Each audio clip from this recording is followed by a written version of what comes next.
The Fazbear Entertainment Mega Pizza Plex. A grand, wonderful building with a few issues. Its entertainment was great for kids and grown-ups alike. Its food, good enough. And the animatronic entertainment was amazing. What wasn't amazing, though, was working in the Pizzaplex. Sure, it was easy, mostly as the Pizzaplex employed minimal human workers. A small group of mechanics and engineers for the machines.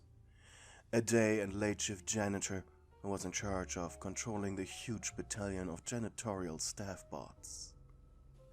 A couple handymen who did whatever was needed, and other than that lurked around the delivery entrance. Couple of very overpaid managers who saw the manager career as their political stepping stone, which always was super fun to deal with when they were completely dumbfounded by angry whale-sized Karens because little Johnny, for God knows what reason, started removing phaser blast blasters' batteries before shoving the batteries up his nose, and then having to pay for said batteries because of hygiene violations. Yeah, those times were fun. You worked as a night guard at the Pizzaplex. Guards were the minions of this place. It's bread and butter. You were equipped with anti-animatronic tasers in case a machine violently malfunctioned, had a novelty Montgomery Gator "Don't Tread on Me" taser for humans, a rubber baseball bat management referred to as a security baton, some pepper spray, and your favorite, a big industrial LED flashlight that had a strobe function to blind would-be assailants. However, night guard wasn't your first choice of job. After all, it made slightly less money than day shift guard. The reason was, of course, a man. Enigmatic, charming. Brian Chesterville Crawford, leader of the day shift, and pothead. Brian was tall, 6'1", lanky but not skinny. Had straight, shoulder-long black hair that flowed like water in the air, striking green eyes, and, well, the man had a crush on you. While some would immediately jump on that opportunity, it made you a little uncomfortable. To you, well, the image of a man to date was someone whose job was more something to be proud about. Yes, you knew it was shallow, but your ex-boyfriend had been a policeman, not a security guard at an overpriced pizzeria. Just as an example. Thing is, Brian wasn't gross or anything. The mildest flirts possible, like, "You look good in your uniform." He really took care of staying in acceptable boundaries. Still, though, if you could get out of his way, you would. And that all accumulated until today. You had just finished your night shift and were about to sign your end-of-work day form when Brian entered the employee changing rooms. They were shared between men and women, so that was normal. He wasn't being a creep or anything. He stepped towards his locker and changed clothes before greeting you. "Hey, how was your night?" he asked. You looked up at him. A gentle smile was on his face. "Stressful," Please, I just want to go home, Brian. Tell me about it. You puffed up your cheeks, but then sighed. Well, better to vent now than having it eating you up all day. It all started with the hourly blackouts. Problem is, the emergency lights in the daycare didn't turn on, so I had to deal with both the hyperactive sun and the, creepy moon daycare attendant all night. Moon tucked me into bed at least 3 times. And sun just wouldn't shut up. Huh. Brian went into thought. Don't worry about it. The moment I got wind of the lights being broken, I informed Kevin. Kevin was the on-duty engineer of the Pizza Plex, meaning he provided a 24/7 on-call service for all Fazbear franchises, which lucky for him were only 3 with the Pizza Plex on your side of the coast. He had actually arrived just 30 minutes ago and was probably still fixing them. According to him, the reason for his late arrival was a Monty in another franchise who had a feedback loop that essentially forced the animatronic to repeat the same golf club swing animation exactly every 12 seconds. Must have been hilarious to see. Probably like Super Mario enemies doing the little dance whenever the music went bop. Brian huffed. Do you want a massage? You look like you need one. He asked straight up, without even blushing. Annoyed, you growled. No, I don't want a massage. That was a lie. You wanted a massage. Okay. Whatever floats your boat. Brian turned around, grabbing his security cap. But before I leave... You close your eyes, getting ready. Wanna go on a date? Angrily you opened your mouth. What makes you think that I would want to go on a date after a night like... Are you going to ask me every day? Until you say yes. At least once. And then we go. And see how it goes. If you don't like what I'm offering, well, we keep it at one date, and I'll shut up. You deadpanned. He smirked, smugly. Fine. Sure. Whatever. Happily, he jumped to your side. Awesome. I'll pick you up after my shift. He held his right hand up.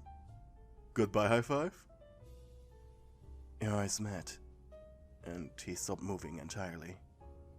Clearly he had difficulty resisting your death glare. Goodbye, high five? Reluctantly you raised your left hand and he slapped his into it. Where are we going anyways? He grinned. It's a surprise. Just wear whatever is expensive. You furrowed your brows. If you don't wear your best, I won't pick you up, and it won't count as a date. And I will keep asking. Brian made a smug ubu face, which pissed you off. Fine. On your responsibility, you growled, before finally leaving the Plex. When you got home, you almost immediately fell asleep. Luckily, knowing yourself, you wrote, "You have a date tonight," on a piece of paper before hanging it on your fridge, as you quite literally had the short-term memory of a guinea pig. So, when you woke up later in the evening, made yourself some cereal Grandma Brownie's chocolate chunker wonker bunkers, now with extra big chunks of chocolate chunks. With some cold milk, your eyes fell on the piece of paper. It made you happy, especially since you didn't have night shift today. After breakfast, you rushed to a nearby hair salon to make your hair look less dry and used up. Afterwards, you returned home. You didn't quite remember when, but you just excitedly put on a pretty black dress, your fake yet expensive-looking jewelry, before sitting down in your sofa. Honestly, it had been so long since you went on a date last time. And 40 minutes later, your doorbell rang. Your heart pounded as you opened the door, only to be met with Brian? You blinked perplexed. Well, was it really Brian? The man before you, tall, lanky, handsome, long black hair held back by a tight ponytail, face clean, chin finely shaved, wearing a super expensive looking suit. And he definitely had some man makeup on too, to hide his tired eyes. The man smirked. Limo's waiting, night guard. Smooth, buttery voice. There was no mistake. This was Brian. Grabbing your purse, you followed him, mouth agape. In front of your apartment building stood a limo. With chauffeur. Thanks, Don, said Brian with a wink as he opened the door for the two of you. You climbed inside. Purple satin covered the pretty much everything. Champagne? Asked Brian seductively as he reached for a small fridge. What is this? You asked. A date? With your pal Brian? Confused, he looked at you, but his grin gave it away. But, this must have cost you at least half, no, a year's worth of your salary. Brian once again blinked at you perplexed. Or a quarter month's worth of pocket money from my dad? What? I'll explain in a bit. Let's drink first. He gave you a tall glass that was filled halfway with sparkly champagne. You took a sip. It tasted expensive. Brian grinned and leaned back. We're going to some fancy pants restaurants I take all my dates to, he said casually. But he leaned forward, smirking. You're the first one I needed to try multiple times to get this far, night guard. That makes you special. I thought... I thought a day with Brian Chestermere Crawford, pothead by trade, would be in the pizza Plex, using your employee discount because you can't afford anything else. He furrowed his brows. And why would I do that? You make me work for it. Might as well put some money into it. He leaned forward, holding his hand against your forehead. Nope, not a fever talking. Brian, you muttered flustered. What the hell is going on? Are you like an assassin or something? I'll just take that as a compliment. No. My father's the current CEO of Afton Robotics. After old Afton vanished, someone needed to take over the company. Daddy managed to fish a military contract and... that was good business. Though, we do have this binding contract with Fazbear Entertainment for life, so... while Dad does cool robot shit on the side, he has to give Fazbear machines at super high discounts, or risk something that would ruin both companies. Let's just call it the lawsuit of biblical proportions. So might as well make a few robots for the other company. Simpler, cheaper, so whatever. Brian, the unfireable day shift leader, was the prince of Afton Robotics? Brian finished his glass and yawned. So what, you're fuck up rich? I went to a private school. Was later kicked out of college for being a slacker. I think I'm gonna faint. He raised an eyebrow. That was a positive reaction, however. His last days had changed their tune immediately as soon as he talked about money. And then it was all over for him. He hated gold diggers. This has make him like you more. The car soon stopped. Oops, we are here. Let's continue chatting inside. Brian led you into a huge restaurant. It looked super fancy.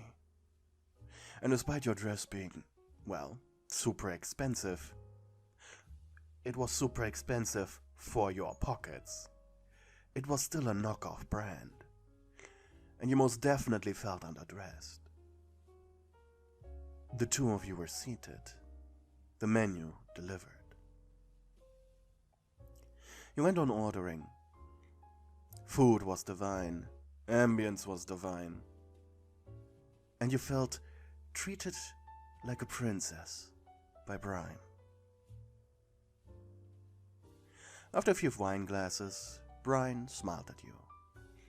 So, what do you think?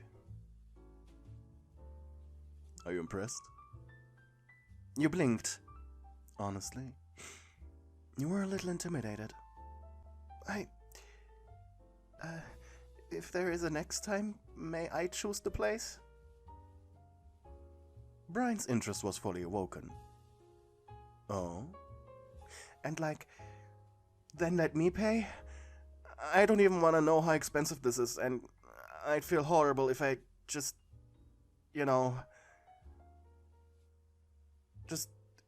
next time let me pay for everything, okay? He leaned forward.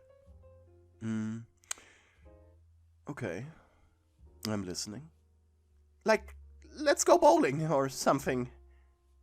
My treat. But...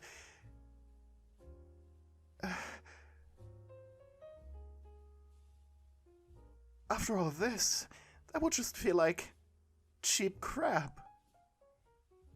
Brian gave you a friendly smile. But that sounds wonderful. You blushed hard. I like your night, good, he said confidently. Soon your desserts arrived. It was so good. Your eyes were back, and when it came time to pay, all the man said was a cheeky, "So, wanna split the bill?" Your eyes widened. Sure, it was an obvious joke, but hell no! Even when we split it, this is like a month's work of my pay! He laughed out loud as he inserted a credit card into a machine the waiter gave him. And soon, you left the establishment. What now? You asked as the two of you sat back down on the cushions of the limousine. I'm a bit horny, Wanna bang? He asked way too casually. You blushed hard. I'll take that as a yes. Your place or my place? After all the reveals of tonight, I'm way too curious now. Just let me see your place. I need to see it. Hey, thank you for watching my video until the end. If you're new here, I hope you stick around and watch a few more. But before I say goodbye, I'd like to remind you to like the video and subscribe. That really helps the YouTube algorithm. That's all. Hope you have a good day. Until next time. Bye!